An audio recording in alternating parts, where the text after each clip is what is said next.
देखिए, supreme court ने कल ही फाइनल कर दिया था कि वो क्या ऑर्डर देने जा रहा है, इस कानून को स्टे क्यों करने जा रहा है। वो उसको 3 पॉइंट उसने कोर्ट ने बताए थे कि पहली चीज तो हमें वक्फ बाय यूजर्स जो हटाया गया उसमें दिक्कत है, दूसरी चीज जो आपने कलेक्टर्स को पावर दी है उससे दिक्कत है, तीसरी चीज जो आप जो मेंबर्स जो है नॉन मुस्लिम बनाएंगे उससे दिक्कत है हमें। तो हम इन पॉइंट्स के ऊपर यहाँ पे स्टे करने जा रहे हैं।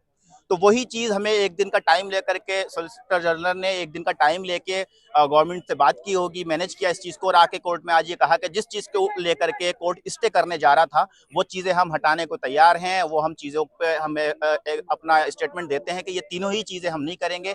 ना तो हम कोई मेंबर जो है अपॉइंट करेंगे, ना ही हमारे कलेक्टर हम जो है कोई किसी तरीके का सर्वे या एक्शन लेंगे, और ना ही जो है वो कोई भी वक्फ बाय यूजर की प्रॉपर्टी है उसको डिनोटिफाई किया जाएगा। तो वो रीजन अब खत्म हो गए हैं जिसकी वजह से कोर्ट स्टे कर रहा था। कोर्ट ने ये उनका सबमिशन सॉलिसिटर जनरल का जो है रिकॉर्ड किया और ये समझते हैं कि कोर्ट ने एक बहुत बड़ी विजडम का यहाँ पे मुजाहरा किया और एक इंसाफ न्यायपूर्ण जो है ये फैसला रहा।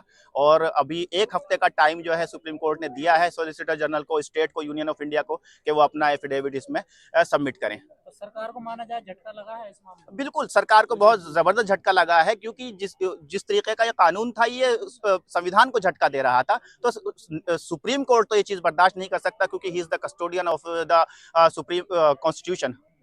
तो अब क्या क्या स्टेप होगा सरकार का, आपको लगता है 7 दिन बाद क्या करेगी? अब 7 दिन के बाद सरकार को जवाब देना है, फिर हम उसका काउंट रिजॉइंडर फाइल करेंगे, उसका जवाब फाइल 5 दिन के अंदर हम वो फाइल करेंगे। तो माना जाए कानून में गड़बड़ है इसमें? बिल्कुल कानून में गड़बड़ है। ये तो इस सुप्रीम कोर्ट ने पहले ही दिन जो है नोट कर लिया था कि इस कानून के अंदर गड़बड़ है और पहले ही दिन इस कानून को स्टे करने जा रहा था। मुख्य तौर पे आप लोग किन-किन मुद्दों पर पॉइंट उठाएंगे मुख्य तौर पे? विशेषकर जो वक्फ बाय यूजर वाली कॉन्सेप्ट इंग्लिश है, वक्फ बाय यूजर ऐसी कॉन्सेप्ट है जो 1995 एक्ट है, इसकी वैलिडिटी थी और इसकी वक्फ बाय यूजर की वैलिडिटी थी और ये इसका कभी चुनौती नहीं हुआ गया है। इस कानून के आने के वजह से जो वक्फ बाय यूजर कॉन्सेप्ट को चेंज किया गया है, प्लस जो बोर्ड और काउंसिल में जो नॉन मुस्लिम मेंबर्स को लाया गया है, इन्हीं चेंजेस के वजह से ही सुप्रीम कोर्ट को लगती है कि हाँ, इस कानून में आलोचनक है और ये कानून के अंदर फंडामेंटल राइट्स की चुनौती हुई है, जिस वजह से ही ये स्टे ऑर्डर मिली है। स्पेसिफिकली सेक्शन 9 और 14 स्टे हुआ है। कुछ लोग खबरें ये चला रहे हैं कि आज जो फैसला आया है इससे हिंदू पक्ष की जीत हुई है।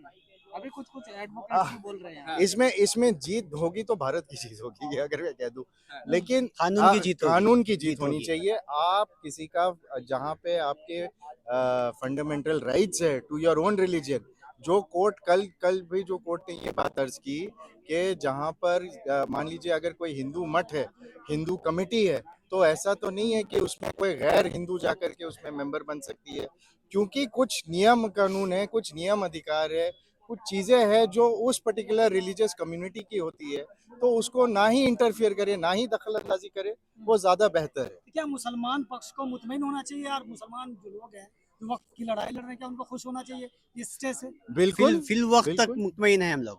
बिल्कुल, जब तक ये मैटर डिसाइड ना हो, क्योंकि पार्लियामेंट की एक्ट को स्टे करी गई है, ये अनयूजुअल है। लेकिन जिस तरीके से आज खबर आई यूपी के कौशाम्बी से, वहां के जिला अधिकारी ने 90 बीघा जमीन को सरकार के नाम दर्ज करवा दिया है वक्त की संपत्ति। जिला अधिकारी ने जो यही चीज पर स्टे हुई है, यही चीज पर स्टे है, क्योंकि यही चीज पर ये आप नहीं करेंगे या नहीं होगी जब तक हम लोग इस कानून की स्पष्टीकरण ना करें।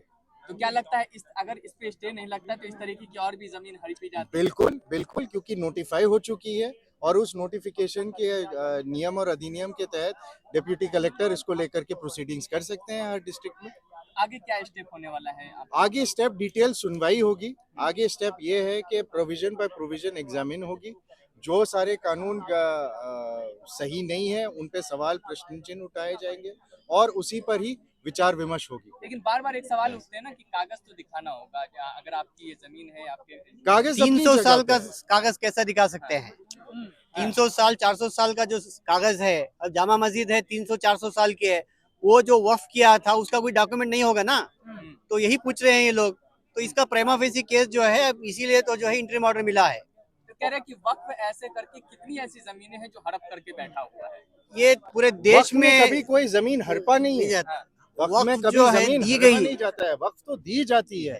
बात ये है दान दी कि गई जमीन है, वक्फ कोई जिस गवर्नमेंट की जमीन नहीं है। जिस मकसद के लिए वो दी जाती है वो मकसद बनी रहनी चाहिए। तो सर आज क्या सरकार आकर के कोई मस्जिद की जगह को हड़प नहीं सकता है, ये जबकि हड़पने का जो काम है ये उल्टा हो रही है यहाँ पे। लेकिन सर साउथ में एक गांव है जो 1500-1600 साल पुराना है, उस पे भी दावा ठोक दिया था, क्लेम कर दिया था वक्फ बोर्ड ने कि वो नहीं, आप जो बात कर रहे हैं वो बीजापुर का है, जहाँ पे 1500 एकड़ जमीन बोल के है। तो वो पूरा गांव जो है आदिल शाही हुकूमत का ये था।